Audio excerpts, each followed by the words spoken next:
Can you just describe that play real quick? Just when you have a very talented player like RJ on your team, I feel like he draws so much attention, and so it's just important to always stay ready. I feel like he can create for others very well, and just set my feet, knock it down. It was a good experience.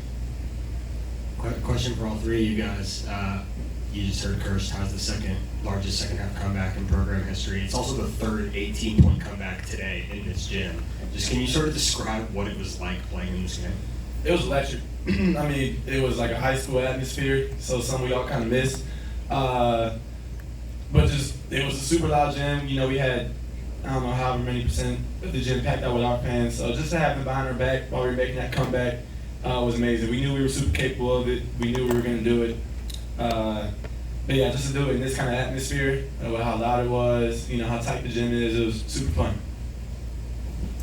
RJ, right here, straight ahead, right here. Oh. Down 21, what was the conversation in the locker room at halftime? Was it mostly Coach Davis, or did anyone on the team, you or anyone else, kind of speak up? And part two of the question is, when did you truly feel like you had the daylight to pull off this level of comeback? If you can remember the play or the sequence when that maybe materialized in the second half. It was a lot of motivation going to halftime for myself and Seth.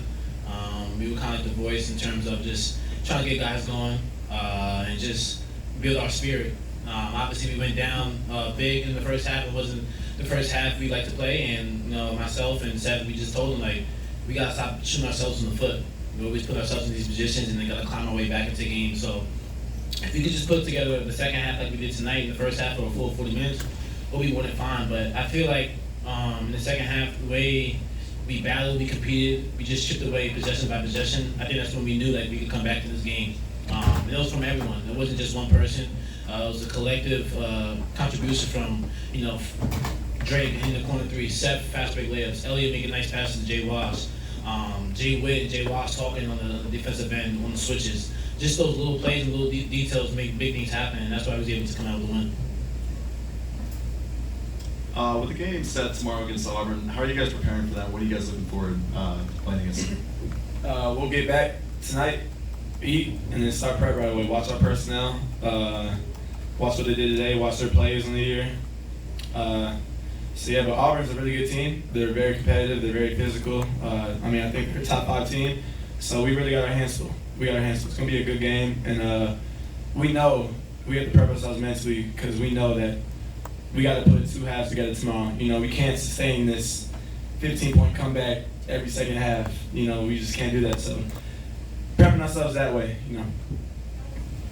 Yeah, this is for any of you guys. Obviously, you guys had, just been touching on it. I know you're not thinking about past games in a, current game, but, the Kansas game was a similar one. Go down 20, make a, a late push. What do you think was, I know you said that's not a sustainable formula, but what do you think was the difference of coming out on top this time around? I would just say it's hard and not getting another one to compete, one to win.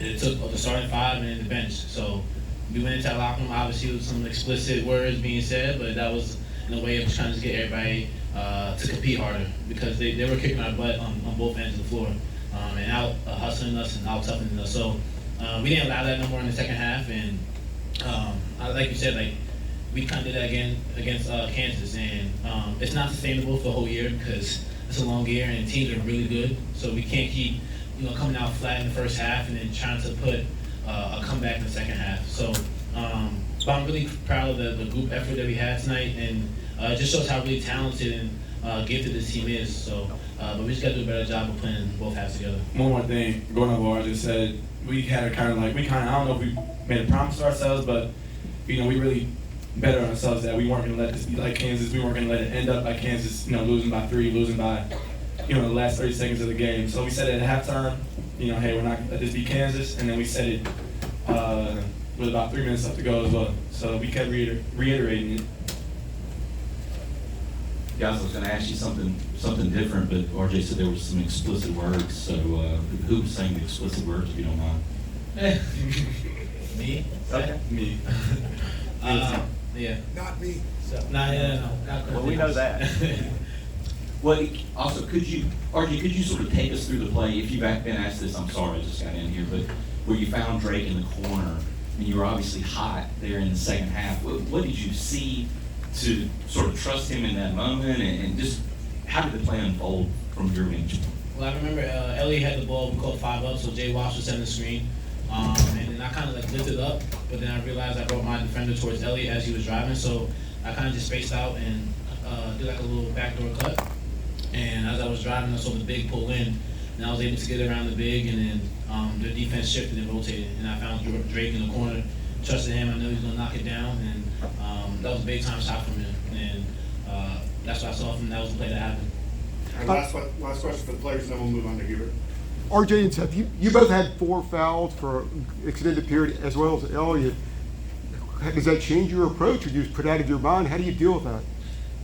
We got to be maybe a little bit more timid on defense, on the defensive end, but it kind of allows us to play smarter. So honestly, it kind of helps us as it has its cons as well. But I mean, we've been here before. We've all played in Powell before. This wasn't my first time at all. It wasn't his, so we were used to it. But help us play smarter. I mean, you can't play as aggressive. You know, you kind of want to play more aggressive coming back, you know, when you're down 21. But we were able to do it, so it worked out. All right. Thanks, guys.